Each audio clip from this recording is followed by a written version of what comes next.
마지막 원론. 이번 시간에는 부동산 중개의 의 및 판매 활동에 대해 학습하겠습니다. 부동산 중개는 제3자인 공인중개사가 거래 당사자 양측의 중간 입장에서 그들의 거래가 성립되도록 매개하는 행위이며 거래가 원만히 완성되도록 조력하는 행위입니다. 따라서 부동산 중개는 일반 거래 계약과 성격이 다른 고유한 특성을 가지고 있는데요. 우리나라는 일반 거래 계약에 관한 법률이 아닌 공인중개사법을 별도로 제정하여 부동산 활동의 안전을 추구하고 거래 당사자의 이익이 침해되지 않도록 하고 있습니다. 그럼 지금부터 부동산 중개 계약 및 공인중개사법과 부동산 판매 활동에 대해 알아보도록 하겠습니다. 여러분 안녕하세요. 박정산입니다. 이번 시간의 학습 내용은 부동산 중개의 의 및 중개 계약, 부동산 중개업 및 공인중개사법, 부동산 판매 활동입니다. 여러분은 이번 학습을 마치고 나면 부동산 중개의 의 및 중개 계약에 대해 설명할 수 있고 부동산 중개업과 공인중개사법에 대해 설명할 수 있을 뿐만 아니라 부동산 판매 활동에 대해서도 설명할 수 있게 될 것입니다. 그럼 지금부터 학습을 시작하도록 하겠습니다. 부동산 중개의 의 및 중개 계약.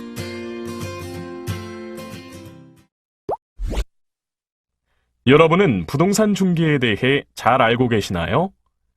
부동산 중개는 중개업자가 제3자로서 거래 당사자 쌍방의 중간 입장에서 그들의 거래가 성립되도록 매개하는 행위이며 거래가 원만히 완성되도록 조력하는 행위를 말합니다. 이때 중개업자란 지역 관할 등록관청에 중개사무소 개설 등록을 하고 일정한 보수를 받고 중개를 업으로 하는 공인중개사를 말합니다.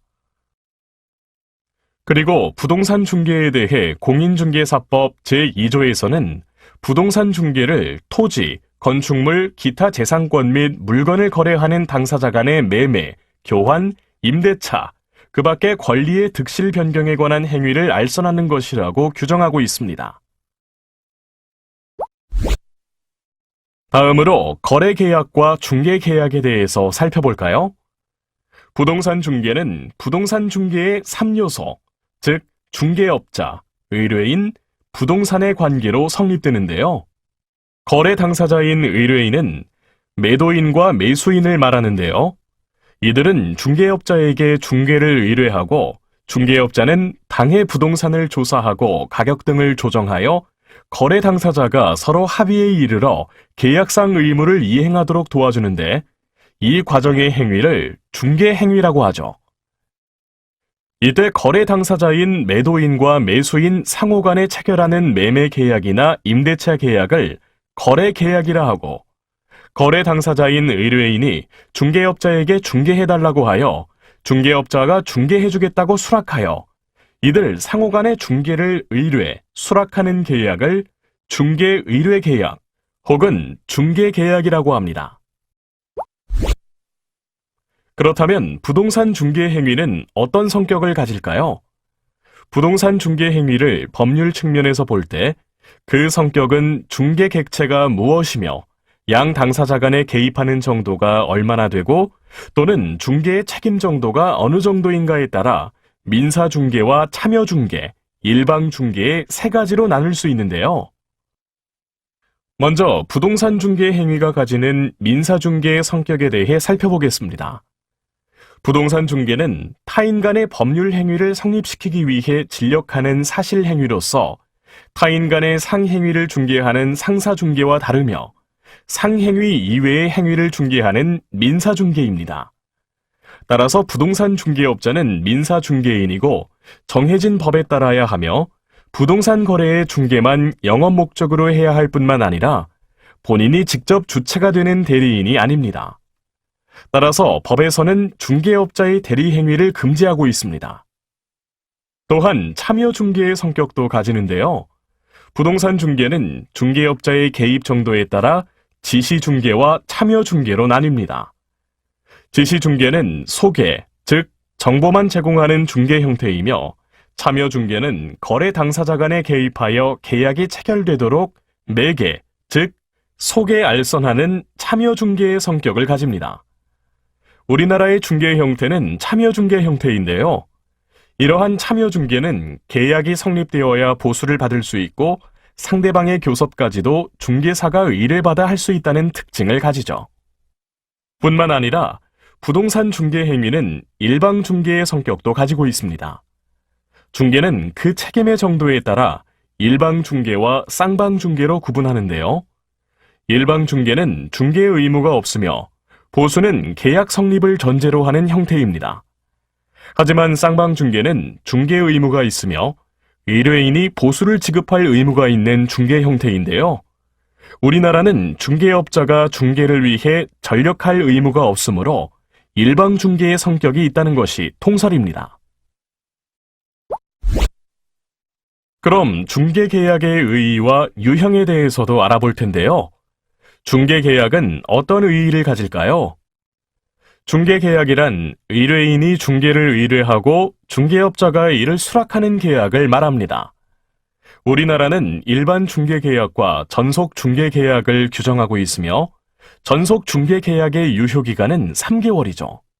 부동산 중개계약에는 일반 중개계약, 독점 중개계약, 전속 중개계약, 공동 중개계약, 그리고 순가 중개계약의 5가지 형태가 있는데요. 우리나라에는 이중 일반 중개계약, 전속 중개계약, 공동 중개계약의 형태가 있습니다. 그럼 각 중개계약의 형태에 대해 자세히 알아볼까요? 먼저 일반 중개계약은 소유자 본인이 다수의 중개업자에게 동등한 기회로 부동산 판매를 의뢰하는 계약을 말합니다. 소유자는 동시에 다수의 중개업자에게 의뢰할 수 있고 스스로 매수인을 발견할 수 있기 때문에 다른 중개계약보다 자유롭죠. 반면에 중개업자는 독점권이 없고 다른 중개업자가 당해 부동산을 먼저 판매하면 보수를 받을 수 없기 때문에 부동산을 안내할 때 적극적으로 시간과 비용을 할애하지 않을 수도 있습니다. 다음으로 독점 중개계약은 다른 중개계약과 다르게 판매를 의뢰받은 중개업자의 보수가 보장됩니다. 소유자가 판매 계약 기간 내에 매수인을 발견하여 매도한다고 해도 중개업자에게 보수를 지급하여야 하죠. 그렇기 때문에 중개업자는 독점 판매권을 획득하면 마음을 놓고 돈과 노력을 들여 물건을 광고하는 등 최선을 다하게 되며 다른 중개업자와 협력하여 판매하고 보수를 나눠 갖는 등 거래를 성사시키기 위해 적극적으로 노력하게 됩니다. 그렇다면 전속 중개 계약은 어떨까요? 전속 중개 계약은 독점 중개 계약과 한 가지만 제외하고 동일한 유형입니다. 독점 중개 계약은 누가 매매를 성사시켰는가를 묻지 않고 중개업자가 보수를 받을 수 있지만 전속 중개 계약은 소유자가 직접 판매했을 경우에는 중개업자가 구입할 의사, 지급 능력, 날인할 준비가 되어 있는 매수인을 발견한 것을 입증하지 못한다면 보수를 받을 수 없습니다. 다음으로 공동 중개 계약도 있는데요. 이는 독점 중개 계약의 변형이며 그 단점을 보완한 방법이라고 할 수 있습니다. 공동 중개 계약은 부동산 중개센터나 부동산 협회 등을 매체로 하여 다수의 회원이 상호 협동하여 공동으로 부동산의 매각을 촉진하는 의뢰 계약 형태로 선진국의 부동산 시장에서 중추적 역할을 하는 시스템입니다. 공동 중개 계약은 매도인의 물건에 중개업자를 신속히 주목시킬 수 있고 매수인에게 물건 선택을 용이하게 해주며 정보의 집중 처리로 중개 활동을 능률화할 수 있을 뿐만 아니라 광고비, 인건비, 활동 시간을 절약할 수 있으며 각 업체의 활동 영역 확대에 도움이 된다는 장점을 가집니다. 하지만 가입 회원의 전문적 수준이 높아야 하고 가입 회원의 윤리성도 높아야 할 뿐만 아니라 독점 중개 계약이 제도화되어야 한다는 단점도 가지고 있습니다. 우리나라는 독점 중개 계약이 제도화되어 있지 않기 때문에 공동 중개 계약 형태로도 부동산을 중개할 수 없는데요. 이러한 가운데 정보의 공개와 유통을 촉진하고 공정한 거래 질서를 확립한다는 목적으로 부동산 거래 정보망을 운영하는 거래정보 사업자를 지정하여 운영하도록 하고 있으나 그 효과는 미흡한 상태입니다. 마지막으로 순가 중개 계약입니다. 매도 가격을 미리 정하여 중개업자를 제시하고 이를 초과한 가격으로 매도한 때는 그 초과액을 중개업자가 보수로 획득하는 방법을 순가 중개 계약이라고 하는데요. 중개 보수가 지나치게 과다해지거나 중개업자가 개인 수입을 올리기 위해 의뢰인에게 불리한 조치를 하는 수도 있어 이 의뢰 계약은 윤리 규정이나 법으로 금지하는 경우가 많죠. 우리나라는 공인중개사법 33조의 금지 행위 조항을 두고 수수료나 실비를 초과하는 금품, 사례, 증여, 기타 어떤 명목으로라도 금품을 받는 행위를 하여서는 안 된다고 규정하여 사실상 순가 중개 계약을 금지하고 있습니다. 부동산 중개업 및 공인중개사법. 자, 그럼 부동산 중개업 및 공인중개사법에 대해서도 알아보려고 하는데요. 먼저 부동산 중개업의 정의부터 살펴볼까요? 부동산 중개업이란 일정한 수수료를 받고 토지, 건물, 기타 토지의 정착물, 기타 재산권 및 물건을 놓고 거래 당사자 간에 일어나는 매매, 교환, 임대차 기타 권리의 득실, 변경 행위를 알선하는 업이라고 할 수 있습니다. 그렇다면 우리나라의 부동산 중개업은 언제부터 시작되었을까요? 9세기 말 토지의 사적 거래가 시작되었고 현대적 의미의 중개 시작으로는 고려시대의 객주제도의 중개업자인 가거간꾼을 들 수 있습니다. 18세기 초 조선 중엽 이후에는 복덕방, 집주름 혹은 가쾌, 거간꾼이 하는 자유업이 있었으며 1980년에 객주 거간 규칙을 제정하여 각회를 통제하였는데요. 이는 우리나라에서 부동산 중개업이 최초로 제도화된 것이라고 할 수 있습니다. 이후 1910년 9월에는 객주 거간 규칙을 폐지하고 자유영업제로 전환하였으며 1961년 9월 23일 소개영업법을 제정하였고 1983년에는 소개영업법을 폐지하고 부동산 중개업법을 제정하였습니다. 그리고 2005년에 들어서는 공인중개사 업무 및 부동산 거래 신고에 관한 법률을 개정하였으며 2014년에 공인중개사법으로 개명하게 되었죠. 그럼 본격적으로 공인중개사법에 대해 살펴보겠습니다. 여러분은 공인중개사법의 목적을 무엇이라고 생각하시나요? 공인중개사법은 공인중개사의 업무 사항을 정하여 전문성을 제고하고 중개업을 건전하게 육성하여 국민 경제에 이바지하는 데 목적을 두고 있습니다. 그렇다면 공인중개사법의 주요 내용에는 어떤 것들이 있을까요? 첫째, 중개업 등록 제도입니다.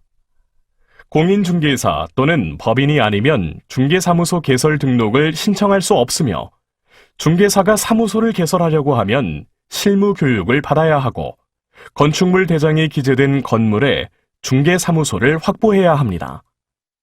둘째, 공인중개사 자격입니다. 부동산 중개업의 전문성과 책임성을 보장하기 위해 중개업자의 공인자격제를 채택하여 공신력을 확보하였는데요. 국가에서 시행하는 공인중개사 자격시험에 합격한 자만이 부동산 중개업에 종사할 수 있습니다. 셋째, 겸업 제한입니다. 법인 개업 공인중개사는 본업인 중개업 외에 상업용 건축물 및 주택의 임대 관리 등 부동산의 관리 대행, 부동산의 이용, 개발 및 거래의 상담, 개업 공인중개사를 대상으로 한 중개업의 경영 기법 및 경영 정보의 제공, 상업용 건축물 및 주택의 분양 대행, 중개 의뢰인의 의뢰에 따른 도배, 이사업체의 소개 등 주거 이전에 부수되는 용역의 알선 업무는 할 수 있지만 이외의 업무는 겸업할 수 없습니다.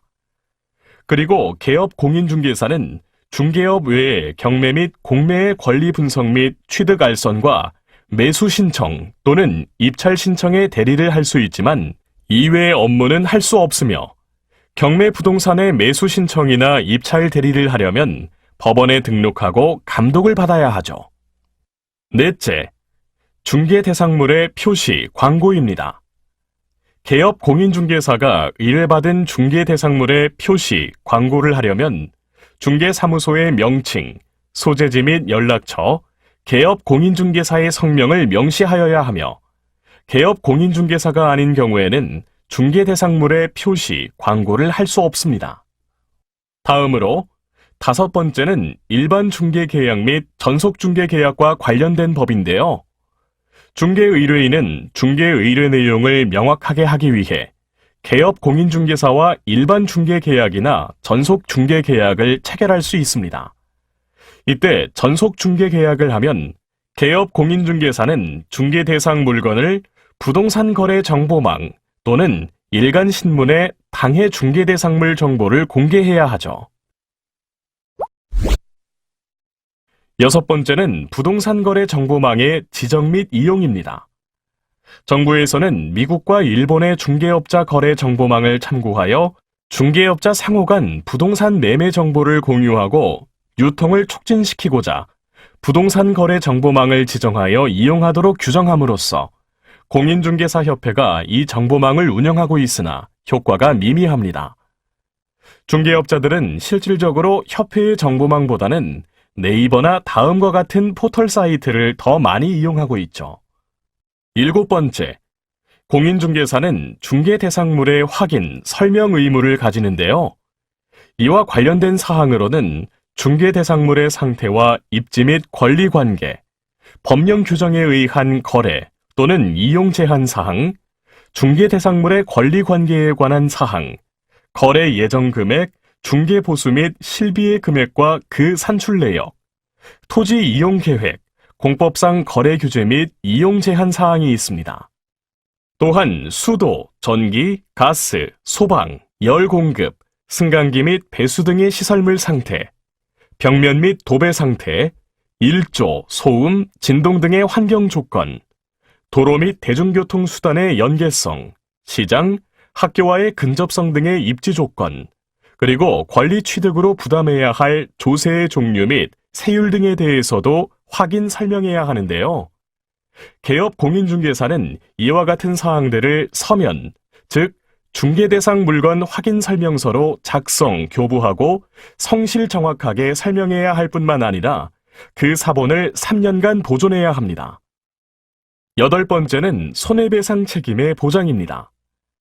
부동산 중개업자의 고의나 과실로 거래 당사자에게 손해를 끼쳤을 때 손해배상 책임을 보장하기 위하여 법인인 개업 공인중개사는 2억 원 이상, 개인 개업 공인중개사는 1억 원 이상의 보증보험 또는 공제에 가입하거나 공탁해야 합니다. 9번째는 개업 공인중개사 등의 교육과 관련된 법인데요. 개업하려는 공인중개사는 등록 신청 전 1년 이내에 실무 교육을 받아야 하며 그 내용은 직무 수행상 필요한 법률 지식, 부동산 중개 및 경영 실무, 직업 윤리 등입니다. 그리고 이러한 교육은 28시간 이상, 32시간 이하 범위 내에서 받아야 하죠. 마지막으로 10번째는 공인중개사 정책 심의위원회입니다.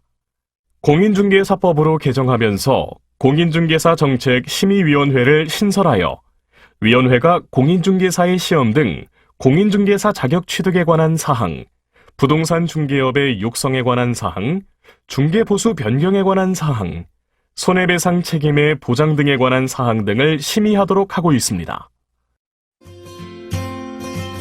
부동산 판매 활동.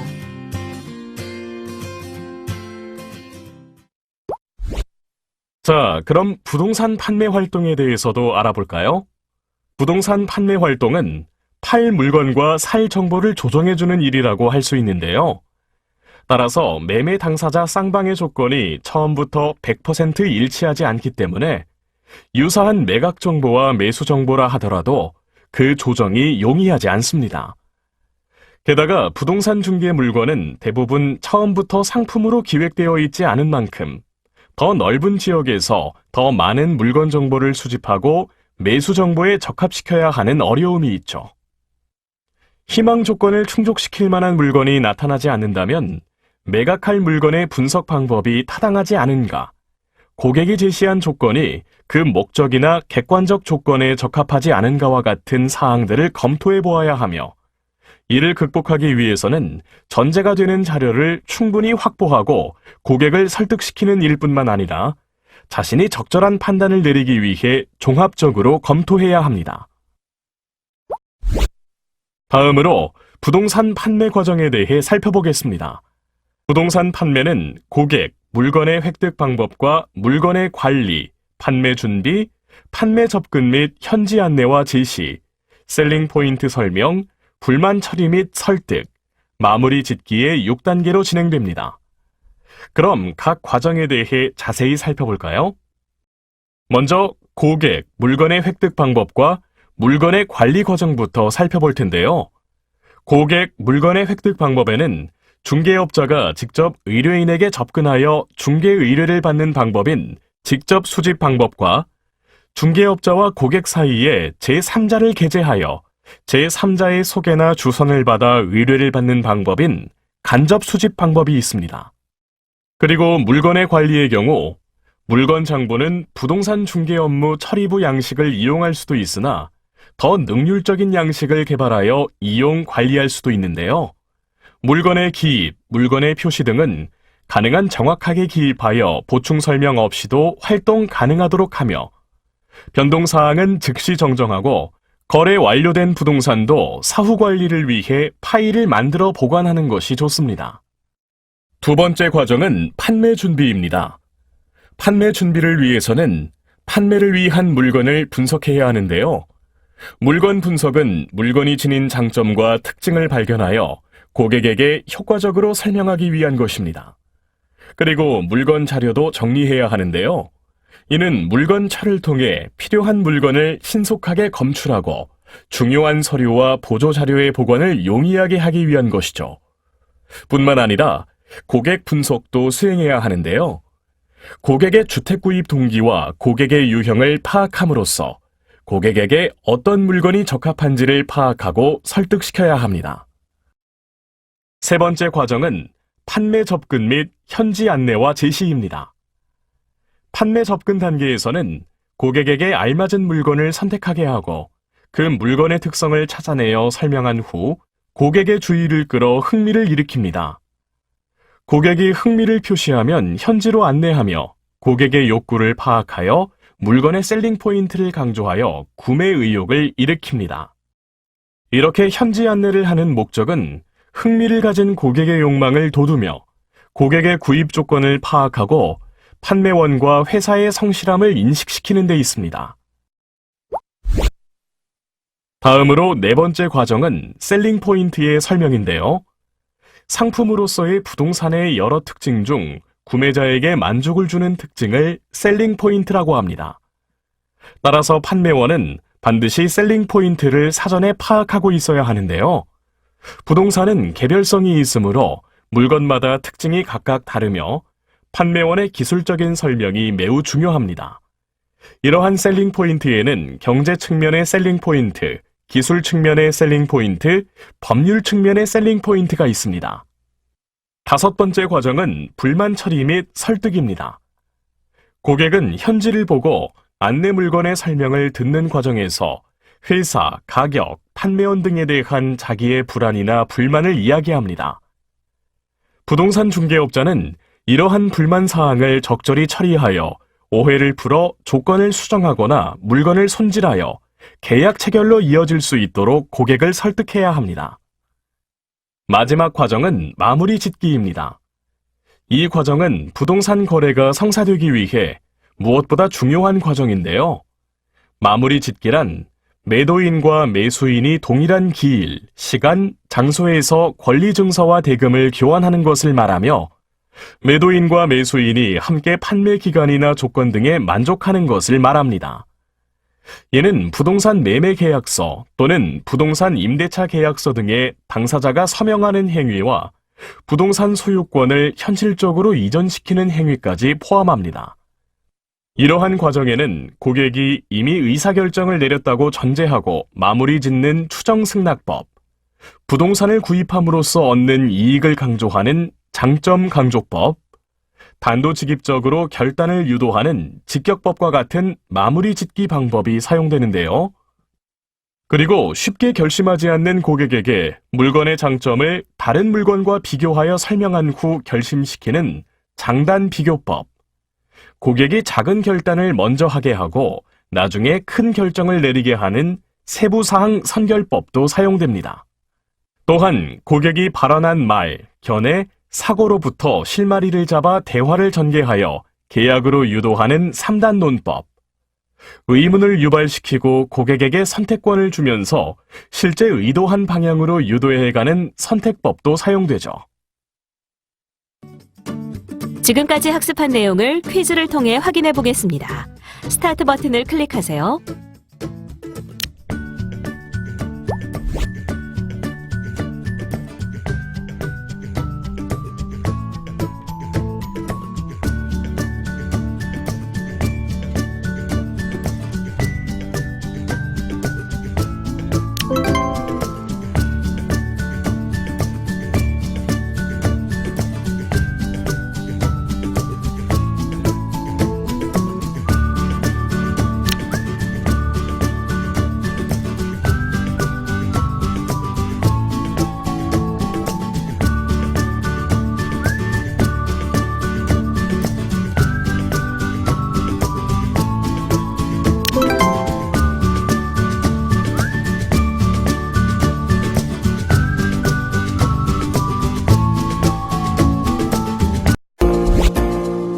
지금까지 학습한 내용을 정리해 보겠습니다. 학습을 상기하면서 내용을 확인하세요.